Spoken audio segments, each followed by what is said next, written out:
বন্ধুরা তোমরা দেখতে থাকো শশাটিকে কিভাবে পোকাগুলো মেরে মেরে এটাকে আমি ভালো করব। এই দেখো আমি প্রথমে মেডিসিন দিয়ে দিলাম, তারপর পোকাগুলো মরে যাচ্ছে। 4টা পোকাকে মেরে ফেললাম, এখন আমি পোকাগুলোকে উঠাই ফেলবো।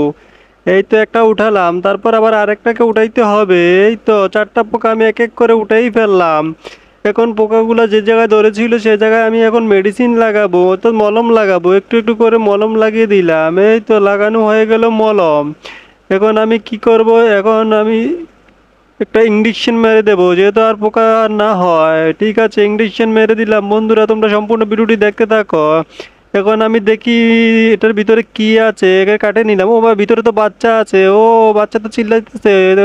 বাচ্চার নাড়িটি কেটে বাচ্চাটিকে বের করতে হবে। বাচ্চাটি কান্না করতে আছে, তাড়াতাড়ি করে বের করতে হবে। এই তো আমি বাচ্চাটাকে বের করে নিলাম। ওয়াও কি সুন্দর বাচ্চা হয়ে গেছে, এখন সেলাই করে দিচ্ছি। বন্ধুরা তোমরা যারা এখনো লাইক করোনি তাড়াতাড়ি চ্যানেলটি লাইক করে দাও। এখন আমি ব্যান্ডেজ